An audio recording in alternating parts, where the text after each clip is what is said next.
ବର୍ତ୍ତମାନ ଅଙ୍ଗନବାଡ଼ି କର୍ମୀ ଏବଂ ସହାୟିକାମାନଙ୍କ ପାଇଁ ଆସିଲା ଖୁସି ଖବର। ଅଙ୍ଗନବାଡ଼ି କର୍ମୀ ଏବଂ ସହାୟିକାମାନଙ୍କର ଦରମା ବୃଦ୍ଧି। ଯେଉଁମାନେ ଦୀର୍ଘଦିନ ଧରି ସେମାନଙ୍କର ଦାବି ଉପରେ ସରକାରୀ ନିଷ୍ପତ୍ତି ପାଇଁ ଅପେକ୍ଷା କରିଥିଲେ, ଶେଷରେ ସେମାନଙ୍କର ଦାବି ପୂରଣ ହେବାକୁ ଯାଉଛି। ସମସ୍ତ ଅଙ୍ଗନବାଡ଼ିର ସଂଘ ଏବଂ ସରକାରୀ ଅଧିକାରୀଙ୍କ ମଧ୍ୟରେ ଏକ ଉଚ୍ଚସ୍ତରୀୟ ବୈଠକ ଅନୁଷ୍ଠିତ ହୋଇଛି, ଯେଉଁଥିରେ ଅଧିକାରୀମାନେ ସମସ୍ତ ଅଙ୍ଗନବାଡ଼ି ସଂଘର ଦାବିଗୁଡ଼ିକ ମଞ୍ଜୁର କରିଛନ୍ତି। ଅଙ୍ଗନବାଡ଼ି କର୍ମୀ ଏବଂ ସହାୟିକାଙ୍କ ଦରମାପ୍ରାପ୍ତ ସୂଚନା ଅନୁଯାୟୀ ଏହି ବୈଠକ ସମୟରେ ବିଭିନ୍ନ ପ୍ରସଙ୍ଗ ଉପରେ ଆଲୋଚନା କରାଯାଇଛି। ହଜାର ହଜାର ସଂଖ୍ୟାରେ ଓଡ଼ିଶାର ଅଙ୍ଗନବାଡ଼ି କର୍ମୀ ଏବଂ ସହାୟିକା ସଂଘ ନେତୃତ୍ୱରେ ଜିଲ୍ଲାପାଳଙ୍କ କାର୍ଯ୍ୟାଳୟ ସମ୍ମୁଖରେ ବିଶାଳ ବିକ୍ଷୋଭ ପ୍ରଦର୍ଶନ କରିଥିଲେ। ବିଭିନ୍ନ ଦାବି ନେଇ ବିକ୍ଷୋଭ ପ୍ରଦର୍ଶନ କରିଥିଲେ।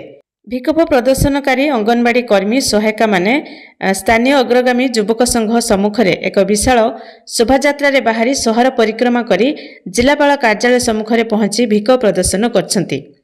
ଅଙ୍ଗନବାଡ଼ି କର୍ମୀ ସହାୟିକା ସଂଘ ଆବାହକ ପ୍ରଶାନ୍ତ ପାଢ଼ୀ, ଜିଲ୍ଲା ସଭାନେତ୍ରୀ ରୁକ୍ମଣୀ ଜୁଆଡ଼ି, ଯୁଗ୍ମ ଆବାହକ ବାଳକୃଷ୍ଣ ଭୋଇ, ସାଧାରଣ ସମ୍ପାଦକ ପ୍ରଭାସିନୀ ପାଢ଼ୀ, ଜିଲ୍ଲା ସମ୍ପାଦକ ନିତମ୍ବିନୀ ଦାସଙ୍କ ନେତୃତ୍ୱ ଅନୁଷ୍ଠିତ ରାଲି ବିକ୍ଷୋଭ ପ୍ରଦର୍ଶନରେ ସରସ୍ୱତୀ ପଞ୍ଚବିହାର, ବିଳାସିନୀ ମହାପାତ୍ର, ସାଧବୀ ବିଶାଳ, ଅହଲ୍ୟା ପଣ୍ଡା, ବଜେଶ୍ୱରୀ ସିଂ, ଶୋଭାକାନ୍ତି ମିଶ୍ର, ଦେବୀ ଭୋଇ, ଭାରତୀ ଚୌହାନ, ମୀନା ମିଶ୍ର ସମେତ ଶତାଧିକ ଅଙ୍ଗନବାଡ଼ି କର୍ମୀ ଏବଂ ସହାୟିକା ଉପସ୍ଥିତ ଥିଲେ।